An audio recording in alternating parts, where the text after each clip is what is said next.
ہمارے ان جسموں کی اوقات کتنی ہے میں آپ کو بتاتا ہوں. گفتگو کو سمیٹتے ہوئے صرف اتنی بات عرض کروں.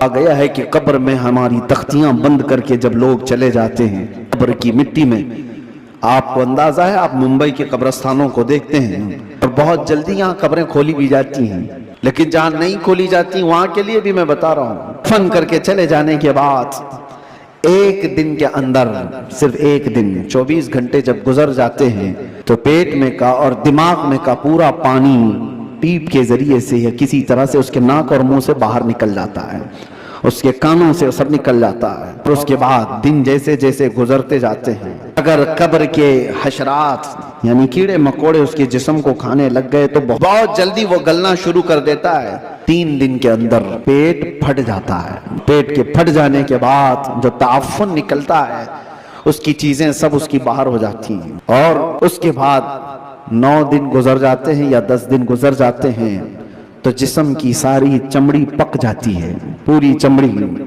چاہے اس کو جتنی بھی حفاظت سے رکھا جائے، روح نے ساتھ چھوڑ دیا ہے تو اب جسم ترتیب وار ایک ایک چیزیں اس کی ختم ہوتی چلی جاتی ہیں. اس کے ناک سے، اس کے کان سے، اس کے منہ سے گودا باہر نکل آیا، پیٹ پھٹ گیا، اب چمڑی گلنے لگ گئی.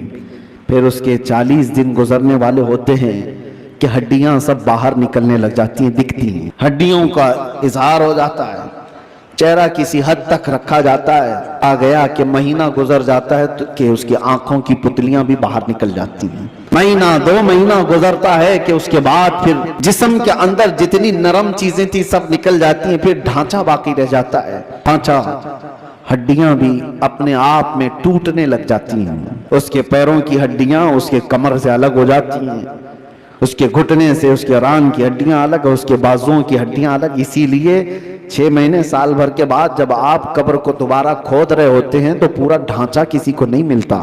کسی کی گھٹنے کی ہڈی، کسی کے سر کی کھوپڑی اور کسی کے پیر کی ہڈی، یہی سب چیزیں ملتی ہیں. جسم سب چھوڑ چکا ہوتا ہے. یہ وہی جسم ہے جس کو ہم گھنٹوں آئینے کے سامنے سجا رہے ہوتے ہیں.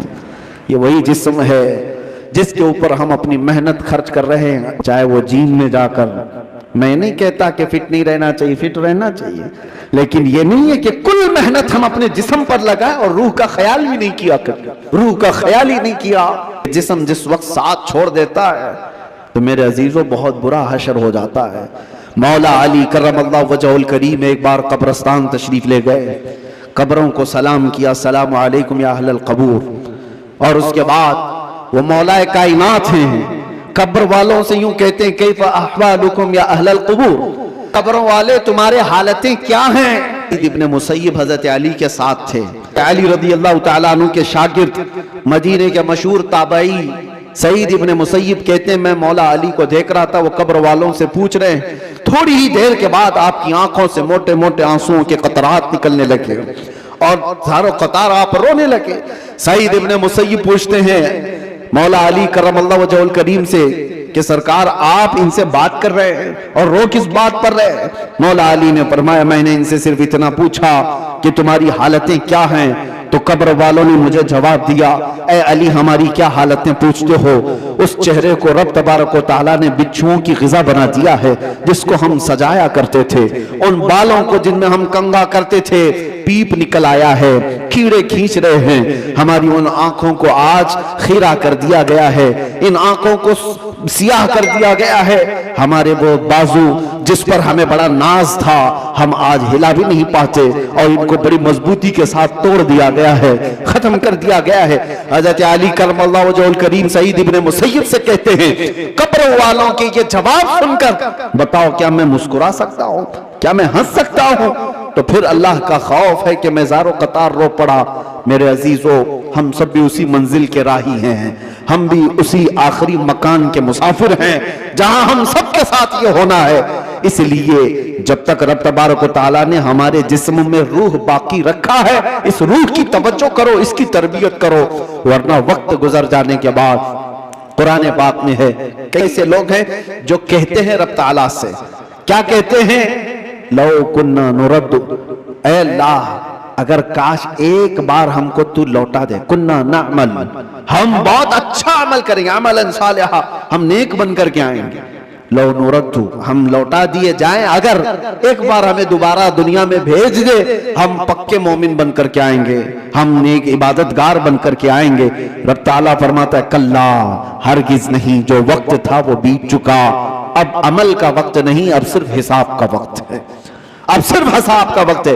اسی لیے عربی میں ایک مقولہ میں پڑھتا تھا اپنے طالب علمی کے زمانے میں نے تو اپنے سرانے پر اس کو لگایا ہوا تھا، حاسبو قبل ان تحاسبو، اپنا حساب پہلے پورا کر لو اس سے پہلے کہ تمہارا حساب لیا جائے، اپنا کیلکولیشن پورا کریکٹ کر کے رکھ لو کہ اس سے پہلے کہ تمہارا حساب لیا جائے۔ عزیزان گرامی، آج ہماری زندگیاں ایسی ہیں، ہم انکم ٹیکس کے ڈر سے تو اپنا حساب پورا صحیح کرنے کی کوشش تو کرتے ہیں، سی اے کو دے دیا، اس کو دے دیا، سب سے پوچھ تاچھ کر کے کہ کہیں کوئی لوپ ہولز نہ رہ جائے تاکہ ہم پکڑ میں نہ آئیں۔ بینکوں کے معاملات صحیح کر رہے ہیں کہ کہیں ہم ای ڈی کے چھاپے میں نہ آ جائیں، انکم ٹیکس کے چھاپے میں نہ آ جائیں۔ یہ زیادہ سے زیادہ تمہیں کیا کر سکتے ہیں، اس زندگی میں ہی تو سزا دے سکتے ہیں، لیکن ان کو چھپا بھی سکتے ہو اپنے معاملات۔ سی اے تمہیں چھوٹے راستے بھی بتاتا ہے اور الگ شارٹ راستے بھی بتاتا ہے، لیکن اس رب العالمین کی بارگاہ میں تم کوئی ہیلا بہانہ نہیں کر سکتے۔ یعلم خائنۃ الاعین وما تخفی الصدور، وہ تمہاری آنکھوں کی خیانت کو بھی دیکھ رہا ہے اور دل میں چھپے ہوئے حالات کو بھی دیکھ رہا ہے، اس کے دربار میں کیا چھپا سکتے ہو؟ اور جو فرشتے تمہیں قبر میں پوچھنے آئیں گے وہ رشوت بھی نہیں لیتے ہیں، وہ کسی کے بارے میں سفارش کو قبول بھی نہیں کرتے، ان کا حال تو یہ ہے جتنا رب نے ان کو حکم دیا وہ پورا کر کے ہی رہتے ہیں۔